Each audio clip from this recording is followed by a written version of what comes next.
Okay, hello and welcome to the Rebellious Noise Pro Wrestling Channel. We've got a special podcast today, and it's special in the sense that we're not previewing a PLE and we're not reacting to a PLE. This is a straight up news kind of briefing and things like that. Just talking all the latest going on in the world of pro wrestling. We're going to be talking a bit of WWE, a bit of AEW, and a few things in between. So we'll be back right after this. Welcome to the Rebellious Noise Pro Wrestling Channel.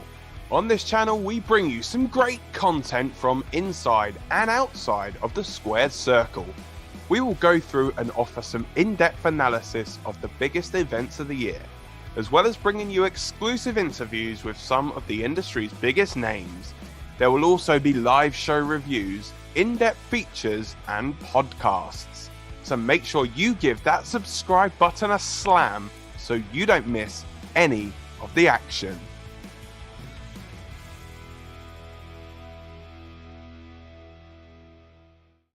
There we go, guys. So, yeah, thank you to everyone that joins us live or on demand. If you've got thoughts on any of the topics we're going to be bringing up today, let us know in the comments how you kind of feel about these discussions and things like that. But there's quite a lot to talk about, guys. We, of course, had a strange Raw last week. And then we had a strange Raw this week for completely different reasons, of course. The Vince McMahon thing could be a series of podcasts, don't get me wrong, so we won't dive too much into that here tonight.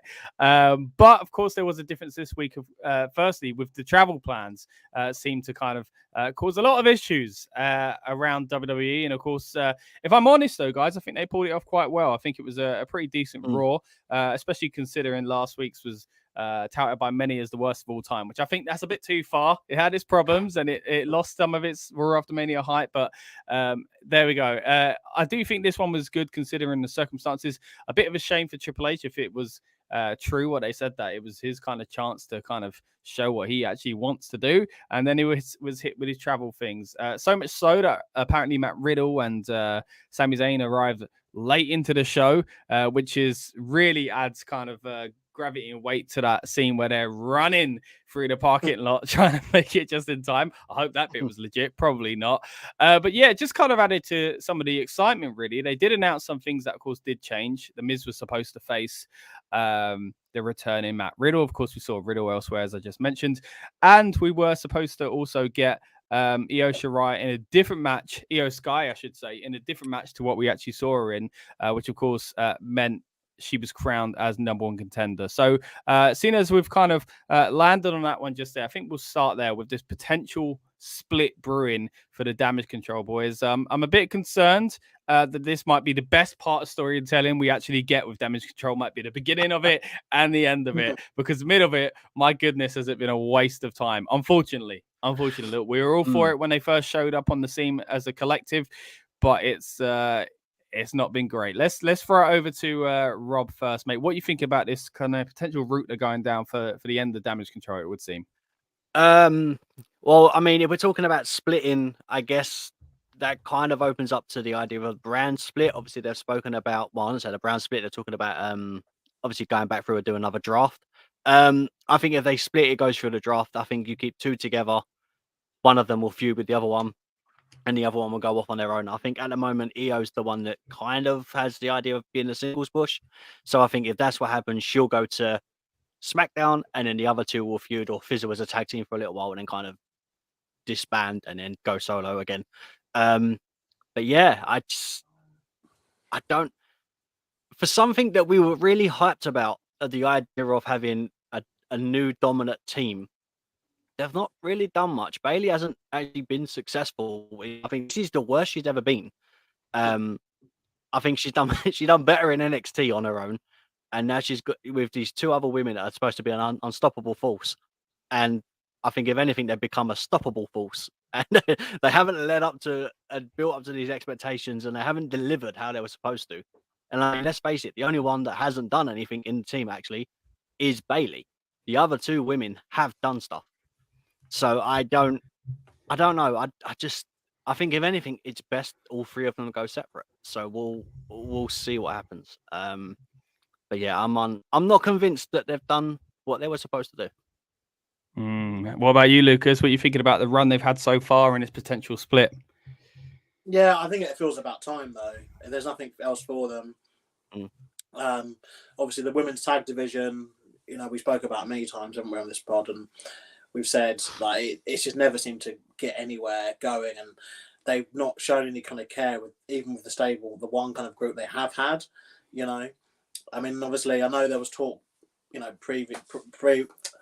before obviously she ended up getting released, but obviously about Mandy Rose's Toxic Attraction making it over to the main roster, and that obviously hasn't followed. Potentially, I guess, because of Mandy Rose gone to NXT, they need obviously the other two to kind of pad out that women's division.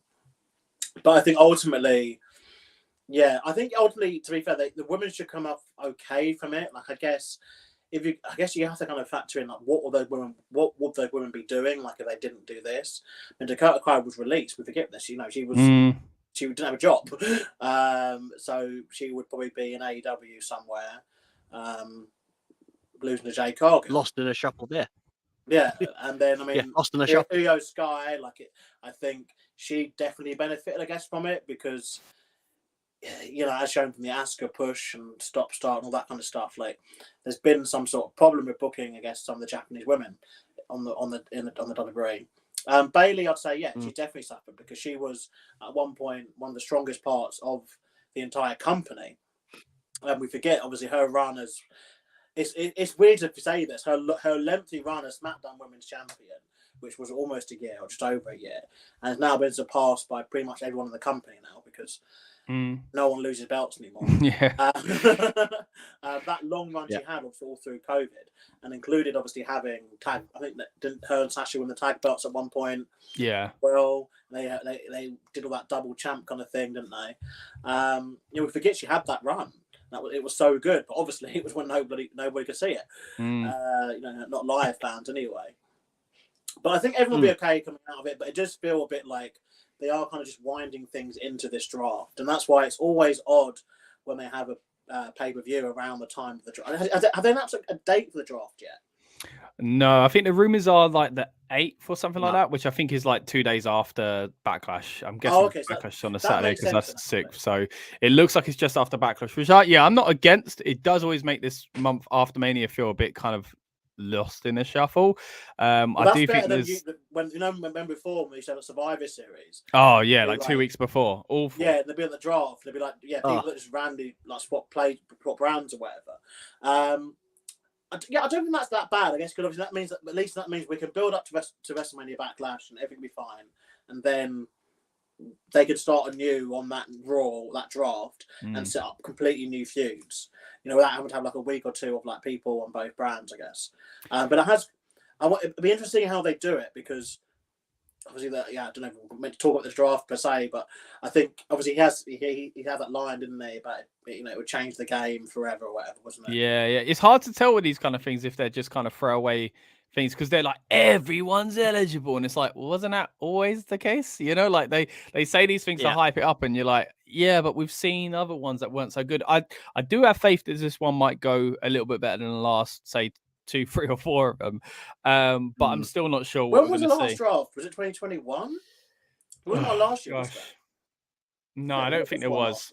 No, I don't think it. Yeah, it probably was around 2021. Been a long time coming then. I think when Trish took over, wasn't the whole thing? People said that obviously he was planning to do it around Mania time, and that was even back when he took over, back before SummerSlam. Yeah. So we are at that time now. So exactly. Yeah. The pipeline anyway, but I think it does need to happen though, like big time, because obviously I don't watch the weeklies every single week. What I've noticed, I'm going quite a lot. Isn't that person on Raw? And that's person on SmackDown, and then obviously the biggest storyline they've had just goes on both brands anyway. Like the Bloodline stuff was running through both brands and taking up a lot of segments. Well, that's the problem with. Yeah, that's the issue. Again, we have a champion of both shows, so he has to represent Raw and SmackDown, and because he's on Raw that's and the thing. It's going to have to be Bloodline follow defined a bit more, isn't it? Yeah, if there is a kind of, and I do think they are going to potentially do something where they split teams up and stuff like that. I don't think it'll be with Damage Control because I think that we are going to get an actual turn, but I do think they'll probably. I don't think we can now. We can Damage Control. What like I don't think we'll get it. Yeah, because we've just had that with Bailey, Becky, and Trish. Sorry, with Lita, Becky, and Trish. Like the turn, right? Okay, gotcha. Has just happened. The turn. So If we have a turn again, that's 3 turns that we've had consecutively. First Brock, now Trish, and unless the thing is now just to do thingy freeze, then I don't think. I mean, it would be a bad booking to do it when we've literally just, it will be maybe they will split them up through kind of the draft then, because it'll grab some headlines for a bit. Yeah, maybe. And maybe it's safer also to kind of let's say. Oh, you're cutting out a bit there, Rob. You were cutting out. Go on. Sorry. I was gonna say, like, maybe if they do it that way and they don't split them, then let's say, for example, there was a Rumble, all 3 of them are in there. There's a realliance for just a moment, and then if one throws the other one out, go, well, business is business, and they've got a friendship, but it's not in bad I think it's blood. the best way if you want to keep them all babyface, which I think could be a temptation for them. I think Bayley, they might be tempted to turn her face, and the other 2, the way they were acting is like they're already babyface anyway. You know, like compared to Bayley in this story, they were like, "Come on, like what about us?" sort of thing. You know, so like justified annoyance at their leader sort of thing. So unless you really want to ramp up the heel stuff for Bayley, which I love her as a heel, but it has been going on for a long time. So maybe you're going solo as a heel before she fully redeems herself and all of a sudden comes out with the wacky inflatable arms and all this kind of stuff. You know, maybe we'll get there eventually. Who knows? Got a comment here. Give me a whole hey lads. Thanks for joining, buddy. I see, wondering who that is. I wonder is it Dom? Who's with us here, guys? Let us know. It's an interesting time for wrestling, of course. To give me a whole guys. Just went over to WrestleMania. If you've never been to Mania before, or if you're like me, haven't managed to go this year and want to know what it was like, then go check out their video. They did a fantastic video on their channel about their experiences there. Dom, thank you, mate, for joining us, man.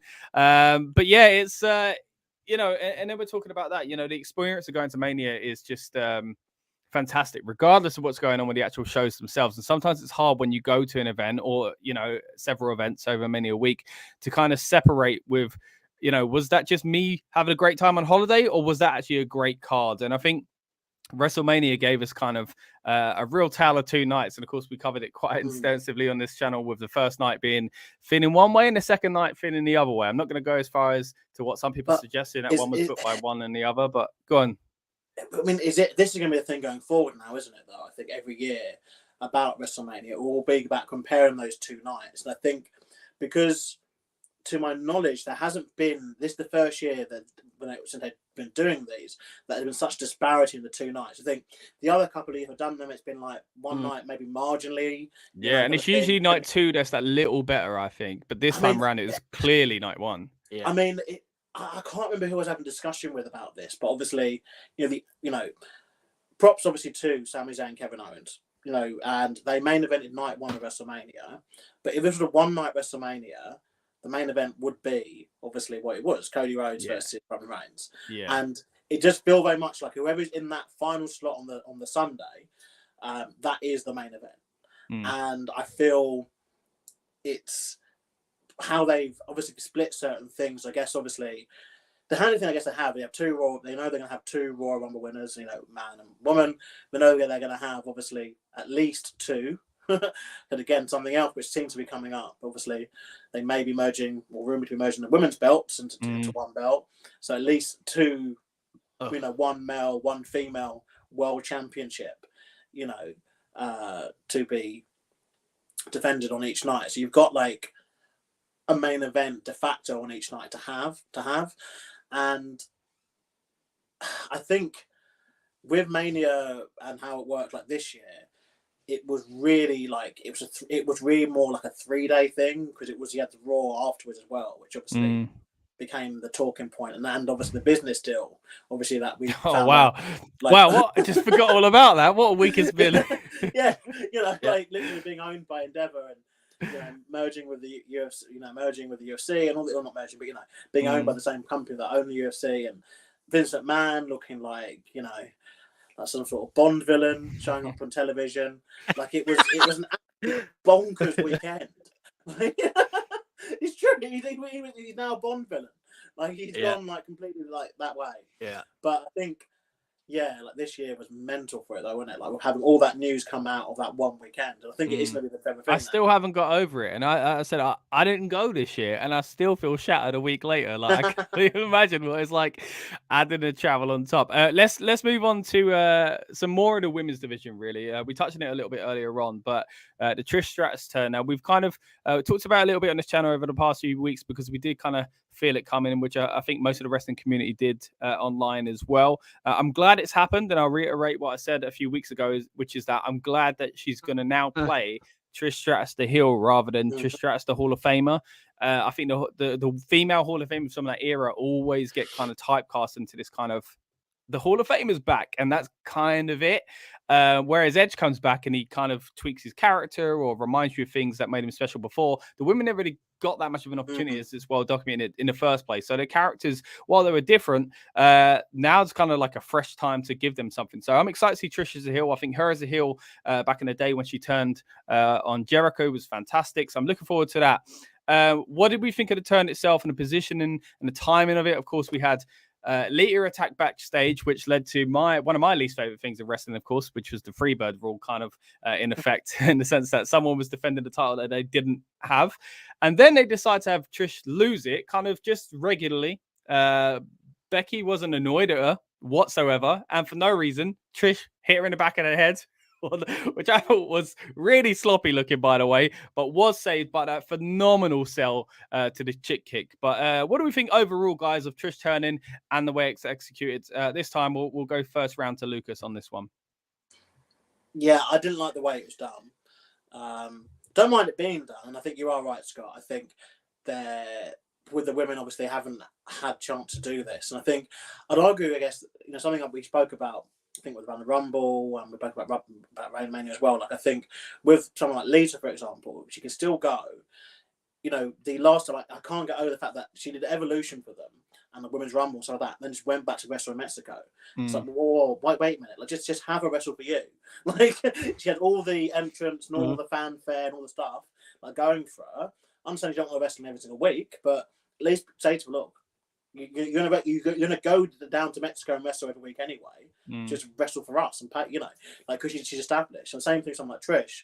I mean, obviously, this is now getting a bit weird though, because she did obviously have her final match, obviously back in 2019 against Charlotte at SummerSlam. But it's one of those where I guess the money's right and she feels she can do it. And I guess now we're seeing something different. I think that might be what it is for her as well. It's a case of, well, she ended her Hall of Fame run, Trish Stratus, like against Charlotte, and she was happy to retire. But there's no point in her coming back out of that retirement just do the same thing again. So at least this way, if she gets to work Peel against obviously Becky, who Becky really looks like she want to be there at the moment. Do you think? Really deflated, I think. I don't know. I think this whole story, potentially, I guess it depends. If the end match is fine, we won't remember this bit. I think how it was done was very poor. I think having her lose the match, really out of nothing, and then just turn. I think there should have been something more to it. And again, just this whole attitude towards tag belts of oh, your partner's not here, someone else just do it kind of thing. Yeah. So why don't people do it all the time then? Just attack the champion, someone else has to replace them. Even the singles belts, just attack Roman Reigns backstage and Jey Uso defends him. Jey Uso loses the belt. It opens up these little loopholes. Yeah, that's why I hate it. Yeah. But I wasn't a fan of the actual. I agree that something needs to happen, but I didn't like how it was done. What about you, Rob? I hated it. Just all of it. I hated the idea of a turn in the first place. I mean, look. Really? Oh, no. Bro, look, we said this on the build to the WrestleMania thing, right? Things were called. Lucas, I don't know how much of the thing that you saw, right? And I don't want to say that I can predict the future. But when we were talking about doing the whole, if Roman's going to retain and all this stuff, word for word, I think God could even clip it and put it on TikTok and say, I know the future, right? Because word for word, what I said bloody happened on the Roman versus Cody match. And I said, it's not going to happen at Mania now. It's going to happen in a couple of weeks, talking about the Trish and Lita and Becky breaking up and all that stuff. I also said they're probably going to lose it to Liv and Raquel, and the same stuff's happening. So either I'm finding out intel, or it's just too damn predictable. Honestly, the good thing to come out of this is the tag team titles may actually be treated a little bit better, because when you have two Hall of Famers that are there I don't part think time, so. what's the point? I mean, there's hope. Like, there's literally hope. I And mean, Liv they're and wearing Raquel the are same looking good as gear. a tag They're team. wearing the same gear, and I'm all Hey, for that. that's the start. But Liv's gonna get That's the turned on start. eventually, right? You know, like it is what it is. No, Look, I the women's tag hope not. division has been an absolute joke, and I do think there was something to Well, be the fact said. that Natalia has Go been on. in a tag team match at WrestleMania, I think, with 4 different partners Yeah, in something about like the that. past 4 years. The belt Mm. been, you know, it's crazy, you know, it's absolutely Yeah. crazy. You They know, have no care for tag I mean, team. and I say it regularly, but at one point they had a legit female tag team and they threw them to the curb. The Iconics, So, of you know, course. they If had their you're a long time chance viewer of and the they podcast, blew you'll it. know this is the stage in the Blew it. podcast where Rob mentions the Iconics being let go, Well, no, which 'cause the thing we is, they agree had- with. But They had Iconics, they had obviously Sasha and Bailey, you know, Yeah. got some Yep. connection. They had Kabuki Warriors when they done that. Yep. yeah, You know, yeah. got to imagine they could have talked the Bella Twins into doing something. Yeah, I'm surprised. Yeah, I'm Tamina and surprised Nia. that never really happened. Yeah, look, and some of these are, to be fair, they were thrown together ones still, but they've got names, you know, like the Kabuki Warriors and teams like that. But they kind of fit. Whereas you're right, Natalia, and some of the ones Natalia was in, I do think also fit. Like the Tamina one, I thought was great. The Shayna one doesn't quite fit for me. Ronda and Shayna together, I think that's a good one as well. Yeah, but that's how I thought they'd lose to. yeah, again, rumors up in the air the I'm way glad on they to didn't. WrestleMania, But weren't I they? thought the That whole they purpose should of have. that women's showcase tag match. Well, was apparently it was meant like a something de in the facto men's number one because they got a match, didn't they? So it's Yeah, in my head, I had it as it was de facto number one contenders match, essentially. You know, and I guess there's more they could have done. Like, I kind of think they should. I liked the way they did it a few years ago when they had the gauntlet match on night 1 and night 2. The winner of the gauntlet got the tag title shot. Yeah, that was a We cool way said of doing this. Yep. yeah, that was with. and they could have Tamina done the and same with the Natalia. men's, but that could have been the Raw after Mania. Do you know what I mean? Like, so at least you'll I said- get. Yeah, so I said they should have done like a championship scramble. So they should have had it as a tag team What, championship the tag teams? scramble. So and it's like a tornado. So they go Got it a in. bit messy. Yeah, for the men or the women's, just to. I mean, I it told missed me the the women's scramble. division ain't messy anyway. So what difference does it make? Wow, yeah. Um, A few comments but- here from Dom again. We've got saying, I love the Iconics. We did too. Lovely people to interview as well. Definitely, yeah, I can vouch for that as well. Go check out Dom's interviews and stuff like that. Give me a whole year and on Soundsphere and WrestleSphere as well. Also, love Natalia. I think she's very underrated. I think, yeah, the fact that she's done so much in her career and bringing these people and making them legitimate. As much as we laugh about her being thrown with people, whether it's against the wrestler in a feud or they're her new tag team partner, I think she always does quite well with it. You know, it does make it somewhat believable. So, you know, as far as like a friendship with this new wrestler and stuff like that, she does a great job. It's just a shame that they put her in that position all the time. Let's move into the actual new champions themselves, like you said. Again, wearing new gear together, I'm all for it. But of course, eventually Raquel's turning on Liv, right? So how long do we see this playing out for, Rob? And where do they go after those two? do you know what? I live in hope. Let's say, look, let's say the women's tag division becomes something special, right? They have a couple of feuds or little matches and they win. They start going on an undefeated streak as a tag team champions, the women's tag team champions. I'm happy for them to take a loss at, let's say, SummerSlam. So it's a couple months away. It's a nice little reign. But while they're doing that, they're making the titles mean something. I don't care if you're potatoes to Shayna and Baszler, they hold it for a while, becoming this dominant force, then they lose it to someone else. I'm all for that. As much as I moan about Ronda, not so much Shayna, more Ronda, because I mean, let's face it, those two did absolutely nothing in that tag match and won, right? So don't get me started on that. Shayna was into it, wasn't she? Yeah.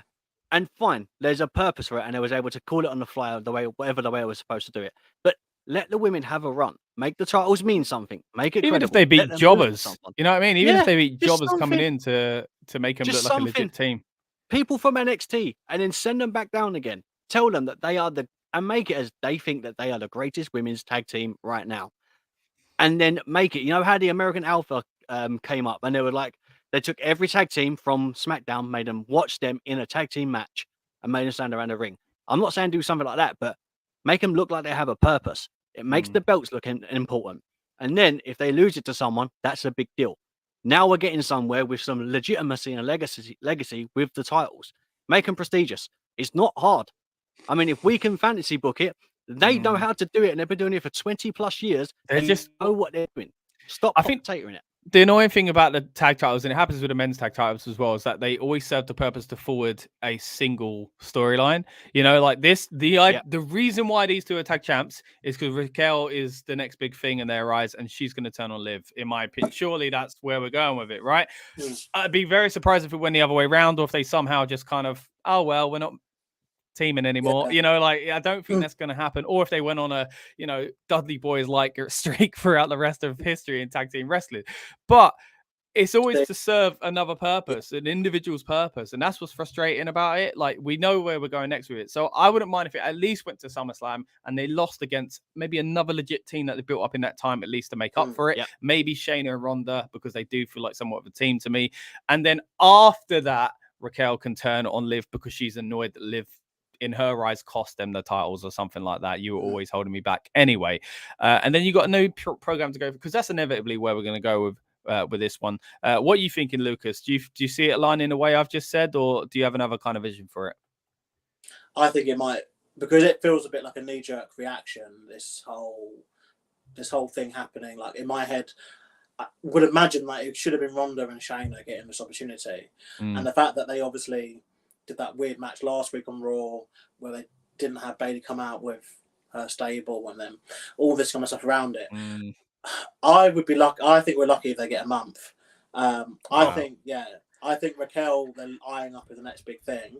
And I wouldn't be surprised to see Raquel facing Bianca Belair at SummerSlam.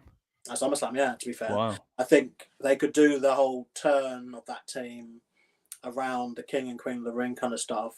And then, well, that's like May, even later, to be fair. They could do the turn towards Money in the Bank. Yeah. Era, and then you're in SummerSlam kind of build-up mode, and you've got like a long time to kind of build Raquel up as a monster. Even the idea of like Raquel doing the winning the Queen of the Ring, but instead of them just calling it Queen Zelina and King Booker, and do something with it. Before it used to mean something. Like, number one contendership or something. Stuff. They do all this gimmicky crap, and then they put it in there and go, "Oh, you're going to be King and Queen of the Ring." They expect us to care. So you're going to put a crown on my head, and for 6 weeks I'm called King Woods, and then that's it. And then 6 weeks later, it was irrelevant.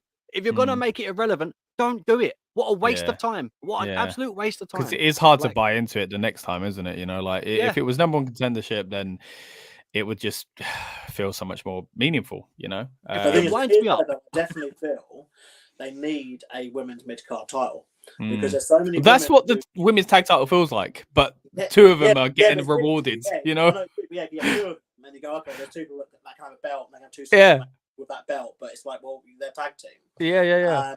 But I'm looking at the roster sometimes, a bit like, you know, when Candice LeRae was having her 1,000 matches with whoever she was facing for ages. I can't remember. They were so forgettable, the matches she was having. But it's someone like Candice LeRae, Piper Niven, to be fair, will be like absolutely amazing to have that mid-card belt at the moment, because that way, like on an episode of Raw, let's say, you could have obviously a women's tag team champion, Liv and Raquel face whoever they're going to face. You can have Bianca come out, do her promo, do her match, do whatever her segment, and then you've got like a mid-card segment. Do you know what I mean? So like you can easily basically have the women's segments be where they meant, you know, beginning, middle, and end of the show. Like, you know what I mean? Like with those people. And Piper Niven would be easy to kind of, you can call up girls from NXT to face her. Like you can obviously have, you know, Candice LeRae's and Dana Brooks and all that kind of lot on the Raw roster, who, because it's like they're not getting TV time. And they tried obviously to give them the 24/7 belt for a little bit, the women, didn't they? But it was nothing belt. Who cares? Like, you know, Nikki Cross, another one, like, who's just not going to get anywhere near the main title. But then it's like, unless she just forms like another random tag team, you know, there's no purpose in these people wrestling, because it's like, even Dana Brooke, like, what's the purpose to you? In that sort of way, because exactly, you may as well go around asking for tag team partners all the time, because you're not going to ever face Bianca Belair. That's not going to happen. You know, like you're too far away. But if someone like Dana Brooke could, you know, be built up to beat Piper Niven for that mid card belt, it will then mean something. And then you go, oh, Dana Brooke's a former, like, you know, you have something to talk about. But it seems all these women, you don't have nothing to talk about them. But they're never going to win Money in the Bank. They're never going to win the Rumble. Never going to win Queen of the Ring. They're never going to win any tournament or any kind of whatever imaginary stuff they come up with. And it's just going to be forever and forever and ever. Oh, here's Dana Brooke, who just worked here for like 10 years and done nothing. Like, yeah, I mean, to be fair, like she even tried to make a 24/7 title mean something as well. Barry Allen, BG says Liv Morgan deserves it. Look, I think Liv does deserve. Like a mid-card title, or even a run at, you know, this is what happens with these two people. Again, like they're building a new star and they're kind of giving Liv something for the time that she's had in the past year. She did have a incredible run as a babyface, kind of constantly trying to reach that goal of the main title. Little statistic here: Liv Morgan joined the now big club of women who have gone on to win 2 championships in their year after winning the Bank. She joined Bayley, who also won the women's tag belt, Sasha Banks. On the same year, she also won the SmackDown Women's Championship, obviously from the cash-in. She joined Nikki Cross, who won the Raw Women's Championship from Charlotte Flair, and then obviously went on to team with Rhea Ripley to win the women's tag belts. And now Liv Morgan's doing the exact same thing. She won Money in the Bank last summer, cash-in on Ronda, and then she was able to obviously win the women's tag belts last night. So yeah, it's a weird kind of thing that's going on. It's a nice little club to be part of. Yeah, definitely. I guess what happens when no one can hold the belt, hold the briefcase. Can I make a suggestion? There you go. Barry said the same thing there as well. Did so many things in one year. Go on, can I make a look? As a suggestion, shoot me down. That's fine. Obviously, this is what this podcast is. Same in the group chat. No one agrees. Everyone's got opinions. Let's just take the main women's title, turn it into one title. Yeah. So it's one belt and then that's it. Then we have the women's tag titles. That's the second one. We could bring in a mid card and call it a TV title. And then if it's on TV, the rule is if it's on TV, you have to defend it. You have to defend it on the time that you're on the show. And then women get TV time. You don't have to venture every single time for the main title or the World Heavyweight Women's title, whatever we want to call it, and then the tag titles. And then you can have, let's just take Iconics, because there are 2 people. One goes for the TV title. Oh, I can't do it. Didn't win. So the next week, the other one goes, didn't win. So they regroup. While they're doing that gives time for them 2 women to shine on the show. Then you get another tag team. And it doesn't have to be tag teams. It could be call-ups from NXT. It could be jobbers that have come up. But it builds something. Whoever wins it then gets a moment of, oh, I beat the person that was on TV. I beat the TV champ, the defending one. While you're doing that, it then builds a story that the person that became that legacy and created this history can then go for the main title in the women's division. Yeah. Well, I think that's exactly what's going on in AEW with Jay Cargill, to be fair. They've built up that secondary title quite often has felt like bigger than the main women's title. More important than the main AEW one. So and that's because of the way they've built her, So look, I don't mind the idea actually of a title that needs to be defended every week. Like, I'm sorry, I know they have to rewrite things every now and then, but you could find even a 2-minute defense on a 3-hour Raw, surely. So bro, I mean, come on now. They could potentially book themselves into a corner with that, but at the same time, there are plenty of ways to get out of jail with it as well. So you're not completely against it. Just don't. And I think the best way to not book yourself into a corner is this: do not let the champions meet. If the champions meet, it's only for Survivor Series because they'll be on separate shows. So you've got women doing something on SmackDown and women doing something on Raw. They don't meet. And then you have the tags. I would say you can have the tags, but float them between Raw and SmackDown.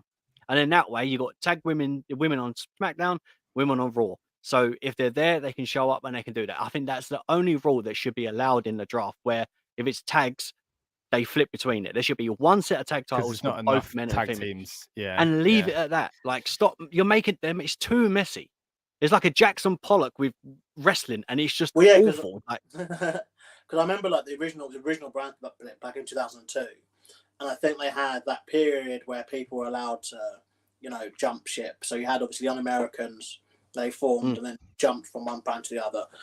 You had the whole Rose and Jamal stuff happen, but it was very much like once obviously the fence kind of was put up, it was a case of you will not see wrestlers from the 2 brands like fight each other, and then it built up. So when you was able to do like Shawn Michaels versus Kurt Angle, for example.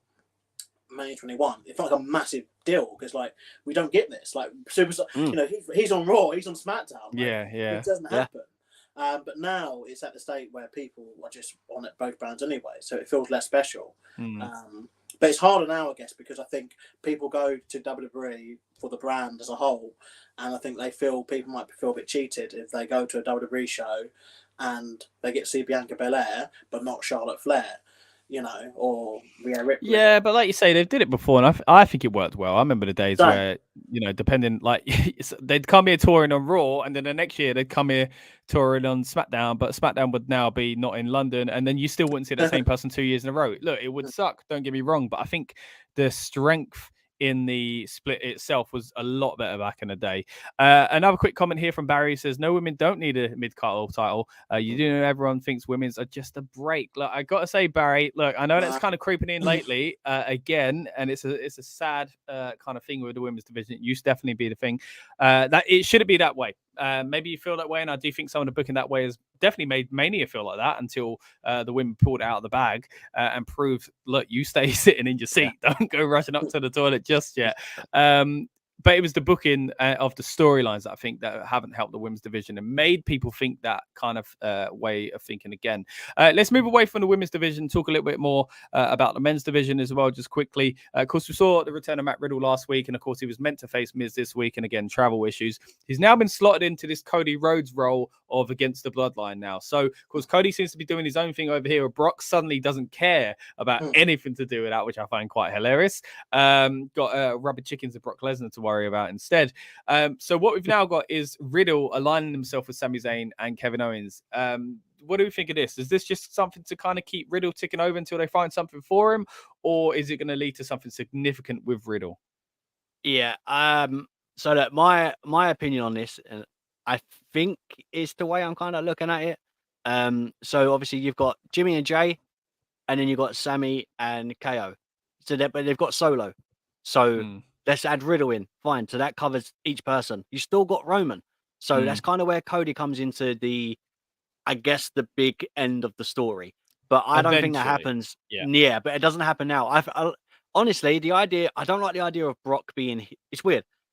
I don't like the idea of Brock being heel because I was loving the way Brock was, right? I think it was fantastic. My favorite version of Brock so far, other than when he had the Money in the Bank and he was doing all his dancing and stuff.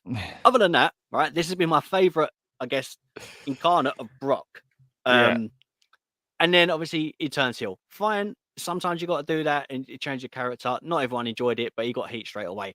But the idea of that happening, and with Cody having to now defeat Brock, with a potential idea that Heyman has, let's say, for example, he could have swayed Brock to do that for him with Roman. It kind of adds another element, another dimension of Heyman is that sort of person that can snivel around and, you know, like that in Bill Walrus and, you know, in the way he was spoken about and, you know, and a backstabber and all that. I love that because Heyman fits that role perfectly, being a wise man and then being an advocate. Not that he's doing it at the same time, but it fits that position.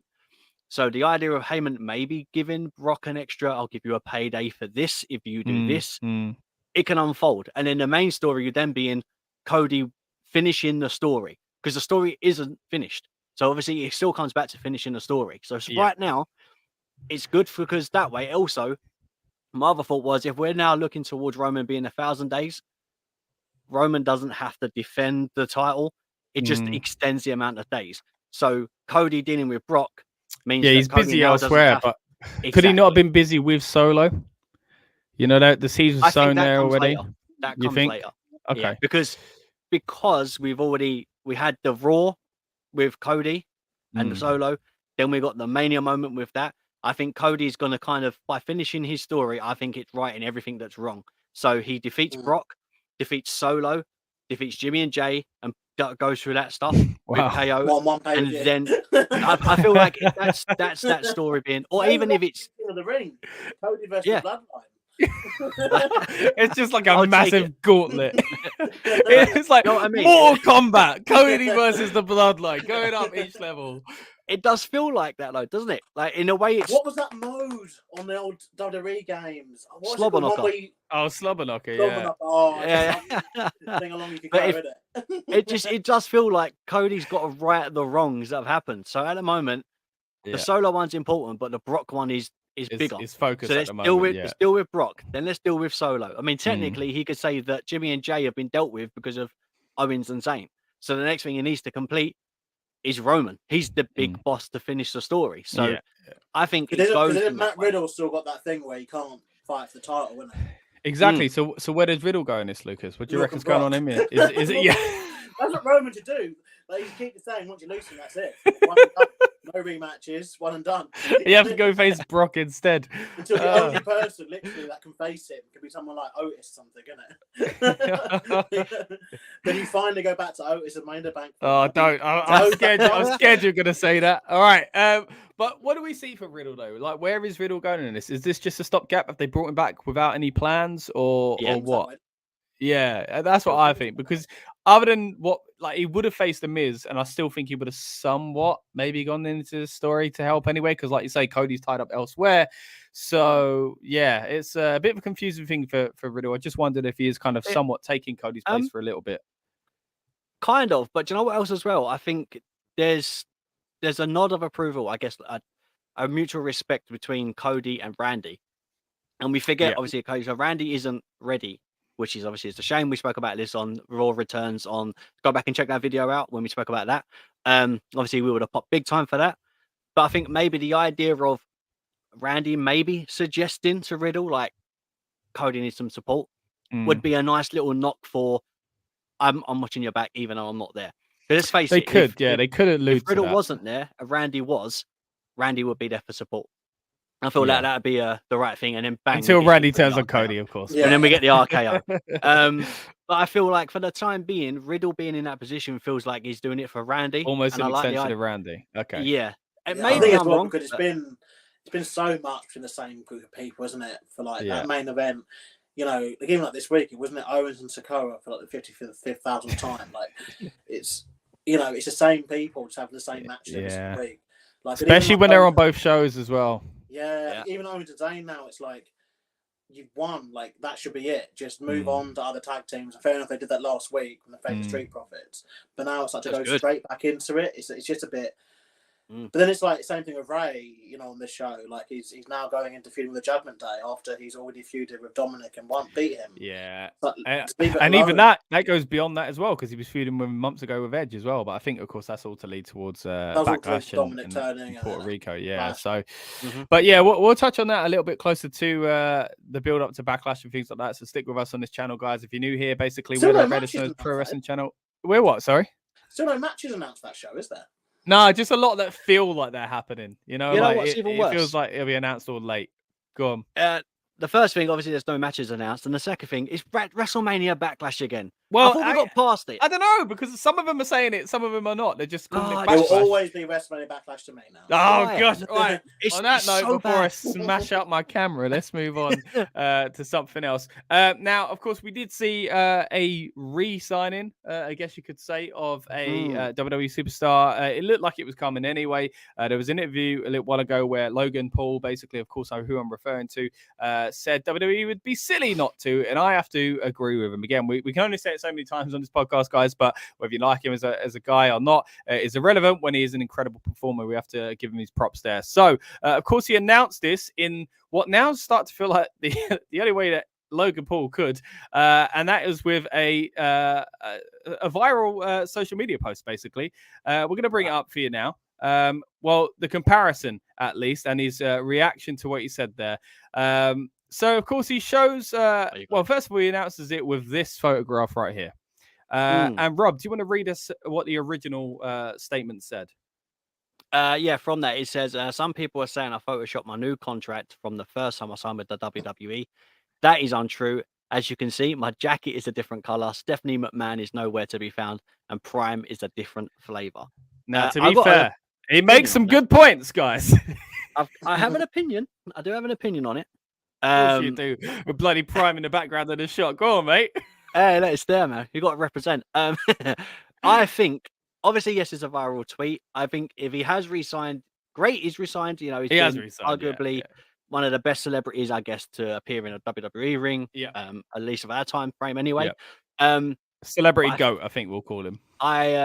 It's marketing for Prime though, isn't it? 'Cause I think they brought out a new flavor. I think it's lemonade or lemon something. Okay. Because So the funny thing is, when you zoom in, it's obviously, we're in on the joke. It's obviously the original picture, and it's done fairly well. Don't get me wrong. It's just that thankfully wrestling fans are eagle-eyed, and I say thankfully because I think it is a publicity stunt, like you say, Rob. I didn't know that was a new flavor that kind of fits the color as well. But when you zoom in on that, it literally says, I think, the blueberry flavor or whatever it is as well. It got people talking, man, and that's what he does best. Do you know what I mean? So props to him. I think they've done it on purpose, but hey, I'm all for it. I thought it was a fun little tweet at least. But yeah, and then kind of not owning up to it, be like, what are you talking about? Like, clearly I'm wearing a different jacket, and clearly Stephanie's in the original photo and isn't anymore. So fair play to Logan Paul for that one. Let's move into some random kind of rumors going around at the moment about kind of a return, and we touched on this, like you said earlier on, Rob, about the Raw after Mania. Just want to quickly touch on it again. But the rumors are that Eric Young is actually back with the company. He signed a few months ago to wrestle as well, by all kind of accounts as well, and just hasn't been used on TV yet. Just want to quickly swing it around to Lucas for this one, because myself and Rob did talk about him a little bit on our Raw after Mania preview. Yeah. So what would you like to see as far as Eric Young coming back? Do you think on the main roster, you're looking for a sanity reunion, you're looking for an NXT kind of situation to help the younger guys? How would you slot Eric Young back in? I guess as a trainer, on NXT. I don't know. Like, I don't know why they re-signed him. I'm not like an anti Eric Young person, but I just feel sanity was the best thing he did. They then didn't do that. It was good though. It was good. It was very good. They then didn't do on that. NXT. It was. Yeah. And haven't they released the others from it? Like, well, Nikki Cross, of course, is there. So Nikki Cross still there, but the other two are gone. Yeah. And it's a case of if he was to reform, they're always going to get released within like 6 months anyway. Split up. So it's like I honestly don't know. I think his best fit might be NXT. I'll be dead honest. Like going back there, and obviously because NXT's got the disparity between obviously younger guys and the newer and obviously So I think that could work, but I guess he's always going to be one of those people who, if they can find the time to like give him matches, then he can put on some good matches, and he's good with a promo and stuff. But I don't see why. Like, I don't see how he fits in definitely their main roster product at present, because they've got enough people there that they just don't use anyway. And in terms of Raw after Mania, I didn't get John Davis. Obviously, I wasn't part of that pod, but I kind of think that it's just never going to be a thing again. Like they lucked out that year when they had the cash in and the Fandango in, and they just rode the coattails off that ever since, kind of thing. They've just kind of gone like, oh, it actually worked. And the thing is, the reason why it worked, the people are there anyway, and they're in the same area as Mania. And okay, so if that Raw was anywhere apart from there, it would just be a normal Raw. Like, it's just fan-wise, people are just still there. And I think at the end of the day, it's going to sell out regardless. And all they've got to do is just sprinkle bits and pieces here. And there was enough, even like last week, even though it was rubbish, there was enough on it to be like, okay. Yeah, technically they still had a return in Matt Riddle. You had the turn of Brock Lesnar. Yeah. Obviously, if that sets up, big match with Brock over the summer, it's like, okay, that all started there. But I don't think we're ever gonna, people were, clamoring for everyone to return at one point. They thought Randy Orton was going to return. They thought this one happened, but it's just, I think they see it as, people there anyway. It's going to sell out. Like, whether the main event is, yeah, but I guess it used to be a nice reset for what was going forward, though, as well. Bringing NXT talent up or bringing someone in, and if they're going to do it anyway, it felt like a good time. But I think now that we've seen how that Raw went, I think now it looks like that could be the case. But before WrestleMania, it felt like we could have been heading back to, I guess, the glory days for Raw after Mania. But it doesn't look like we're going there anytime soon. Hey, until next year when we all get excited again. Yeah, it's the thing. Same with the Rumble, isn't it? Same with the Rumble. We're excited about that and think everyone's going to return, and then it just ends up being Shane McMahon. Well, there we go. Let's move into some AEW chit chat. Of course, AEW announced a few days ago that they're bringing back All In. Not only that, they are bringing it here to the UK, to Wembley Stadium. Now, I've done about a 20-minute video, I think it is, already on this channel. So if you haven't already seen it, guys, please go check that out. What I didn't have on that video was the opinions of my friends here, Rob and Lucas. I'd love to hear your thoughts on this, guys. In the past few days, of course, a lot of the chat has been about whether or not they could fill 90,000. I think there are things they could do to creep up towards that number. I don't know if 90,000 is actually the goal. But either way, I think it's going to be a fantastic occasion for All Elite Wrestling and a fantastic occasion for fans here in the UK as well. First, let's swing it around to you, Rob. What did you make of the announcement, first of all? And what do you think is going to happen as far as how they're going to book this to try and at least get somewhere near the higher end of capacity at Wembley Stadium? No, I'm excited. I mean, let's look at it this way. I think there's not many. I don't want to call it other channels, obviously, if we ain't like that. There's not many channels that will just stick to one show. So we talk about different shows. So Raw, SmackDown, WWE as a whole, AEW. We spoke on NXT. We've discussed about doing Impact, and we've done Japan. So we try and cover all bases. So the idea of us being able to talk AEW a bit more and it be more of a bigger moment, because some people are big fans, some are massive fans, some are casual watchers. The fact that it's now become a hot topic of AEW is coming to the UK, I think it's one of those things where it's like, oh, they're doing something big. And I think I think the other thing as well, again, I don't want to be comparing, but WWE have had the chance to go, oh, we're doing Money in the Bank. Wembley's there. And instead of taking that route for the 12,000, which I'm happy with, AEW have gone, oh, we're literally, pun intended, we're going all in. Well, let's do the 90,000. So I don't know how they're going to do it. They've got to pull off a lot of big things. But my thing is, it's 90,000 in the bowl, right? Is that without the seating on? I think that's with a football pitch in place. So so let's potentially could be a little bit more, or around the.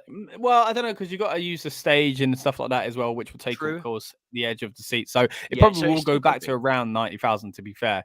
But it's look, it's going to be a big task. I've got a few ideas as to what they could try to do. But I'll swing it around to you, Lucas. What are your thoughts? Of course, not a huge AEW fan. I think you'll admit that. But even you, come on, even pessimistic Lucas has got to say this is quite an incredible statement by Tony Khan and AEW. Yeah, I mean, it's a statement. It'll be interesting what happens. In my opinion, no way it sells out. Like, no way. But I don't think that's the intention. I think the intention was just to be at Wembley. I think Tony Khan, being this kind of wrestling historian and this kind of self-professed lover of respect and tradition, trying to honour stuff again, I think he likes the whole, Bulldog and Brett face each other. Yeah. 31 years ago, let's do it again.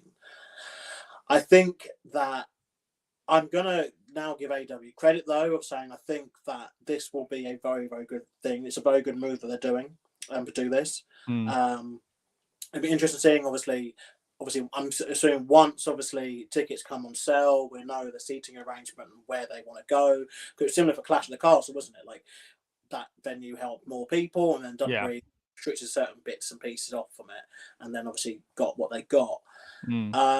I think that the goal isn't to sell out. And I think as much as potentially they would love to sell out, and obviously anyone would, I guess, I think they have to be knowing that that's probably not going to happen. I think WWE didn't touch it because they realised that they probably couldn't sell it out themselves, is my kind of thinking. Right. I think that it's such a big ordeal to do. And WWE's way is, well, why struggle to sell out like 70, 80,000 tickets when you can just rinse people for 20,000 tickets? I mean, let's be honest. Like, there's people that are paying a grand. It's true. Well, this is my point about AEW.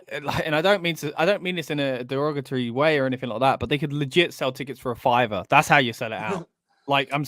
Seriously, like, I'd rather have butts and seats. Do you know what I mean? And kind of earn the same amount of money. You can either sell £40 tickets for X amount of people, or you can sell £5 tickets and sell it out. Like that. That's what I would probably go towards, because it would look incredible. What happened? They're saying about 25,000 people signing up for that pre-list. Yeah. I'm not saying they should all be a $5, by the way. I just mean like the nosebleeds. But the interesting what happens, obviously, because 25,000 people, that was on day one, signed up. Yeah. Probably gone up a bit more since the announcement, and obviously they're going to pump it on.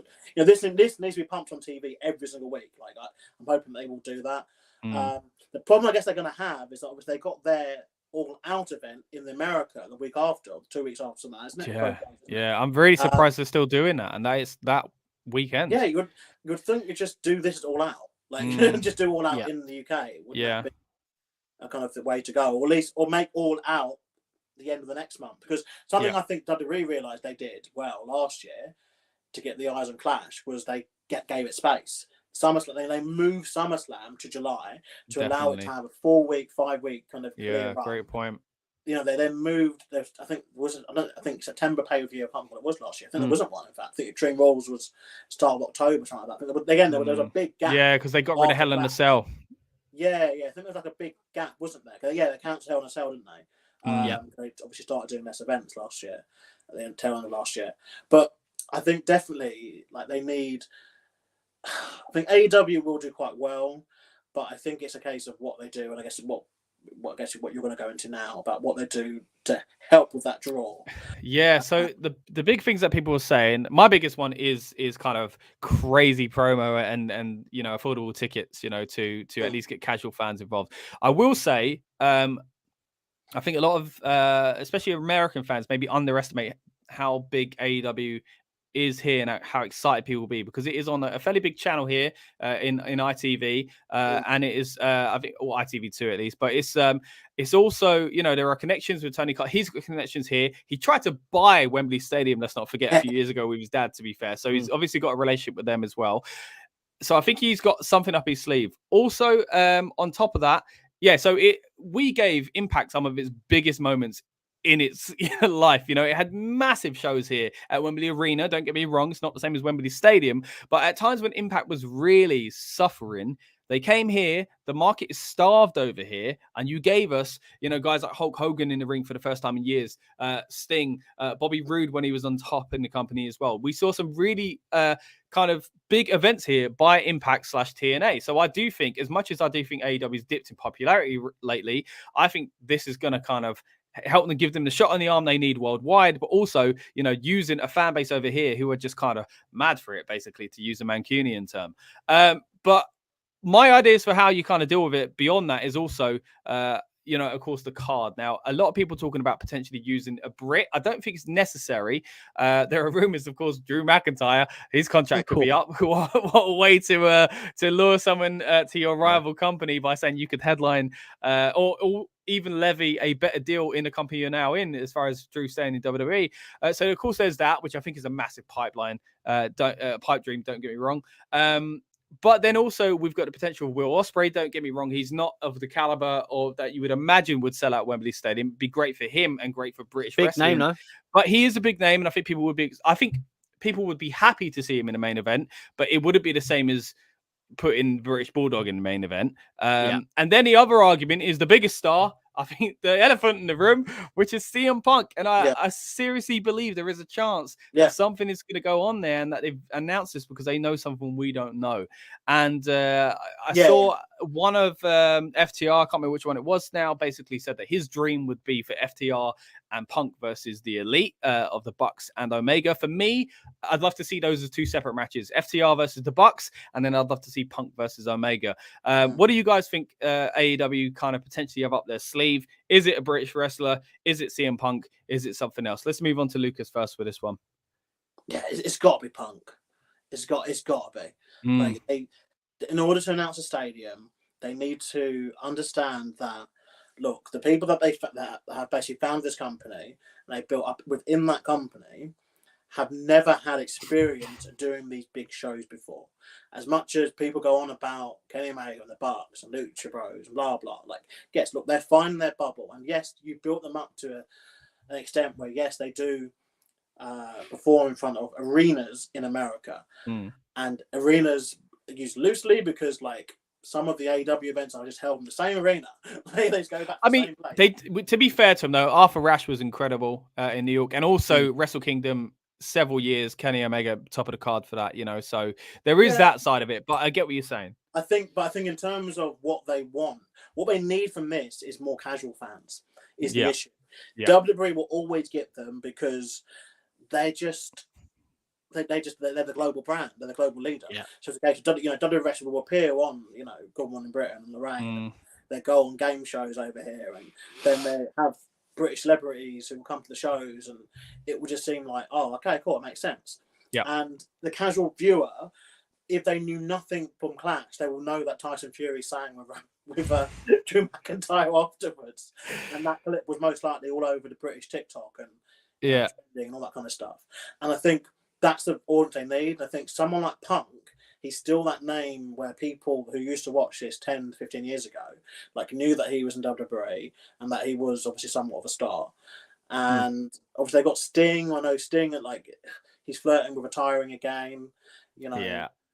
So I guess if they were to promote a Sting final tour or something throughout the summer, that was to end, obviously, I guess back in America, it has to end. Or even last match in the UK, which is realistic to promote, even if he's not winding down completely just yet as well. Yeah. You have to imagine that he may not, if they're doing this in a yearly thing. I guess I don't know. I don't think Wembley, but I think a yearly AEW in the UK kind of thing. Yeah. One has to imagine that this might be the last one of time that Sting could take that plane journey over, to wrestle. Sorry, just to clarify. Made that clear. Yeah. But what do you think, Rob? Look, I don't know what they're gonna do on the card. Obviously, I think the first thought as Brits that it's who's the biggest Brit right now if it isn't Drew McIntyre? Who's the biggest Brit right now that who's they're gonna build him up, put him over on the draw, make a big thing because WWE hasn't done it yet, and it'll be kind of a thing at WWE of, oh, you didn't do it for a Brit, but we're doing it. It's like a little cheap jab, a cheap shot.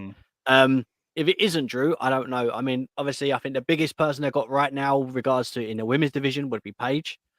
I'm sure I can't sell out. No, but I think as in a women's division, if they're gonna do it, if they're gonna beat Cargill's record. Oh yeah. Oh, that's a point. That's a potential. You heard that now. Predicting the future and all that.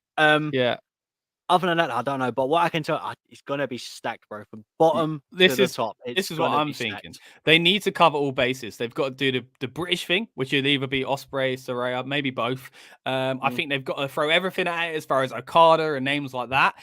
For this is a wrestling festival. We need to go to it, and he's kind of calling all these favors of all these kind of companies he has relationships with, and then. And you go hard on someone like Punk, but this is where you use your ex-WWE guys and get the best out of them. Like you mentioned, Lucas, Sting, Chris Jericho, I imagine would have a big role on this as well. These are the guys you're going to shove on This Morning or on Sky Sports. Of course, Sky Sports isn't in cahoots with WWE anymore. Of course, that's BT, and by the time that rolls around, it might be called TNT. But either way, Sky Sports is a market for them to tap up as far as promotion goes. So I think that's what you got to do. You got to go heavy with the indie stuff, the Japanese stuff, the British stuff, the ex-WWE stuff, be a mix. And your homemade. That's exactly, yeah. But then I think how long the show will now be. But that's true. It's about 10 matches there. Yeah, good point. We'll book it. We'll book it. You know what? Actually, in the months leading up to it, of course, we're going to cover it extensively, like we are also with Money in the Bank here in London as well on this channel. So if you haven't already, please subscribe. Maybe we'll do that, guys. Maybe we'll kind of fantasy book it and see what you would do as far as kind of selling out. Our best chance really to sell out a card at Wembley Stadium. But anyway, it's been great talking wrestling with you guys. I know we haven't done this often as far as just kind of chatting random stories. So hopefully we get to do this a lot more. I want to say thank you to everyone that's joined us, whether it's been live or on demand, those that have dropped comments or those that have just watched in the background, you creepy little people. No, I'm joking. Appreciate you either way. Please subscribe if you haven't already. Also want to say shout out and a big thank you to Rob for joining us. Thank you, Rob. Also thank you very much to Lucas for joining us as well. Always great to have you both on chatting wrestling with me. It's been a fun one, guys. And anything you guys want to say before we do get out of here, before I head off to the outro? No. There we go. We're all talked out. I think we've got it out of our system, and that's exactly what we wanted with a podcast like this. Right. Anyway, with that in mind, everyone get excited for AEW, get excited for WWE, because it's going to be an incredible few months ahead regardless. Stick with us here, and we'll tell you all about it. Oh. Welcome to the Rebellious Noise Pro Wrestling channel. On this channel, we bring you some great content from inside and outside of the squared circle. We will go through and offer some in-depth analysis of the biggest events of the year, as well as bringing you exclusive interviews with some of the industry's biggest names. There will also be live show reviews, in-depth features, and podcasts. So make sure you give that subscribe button a slam so you don't miss any of the action.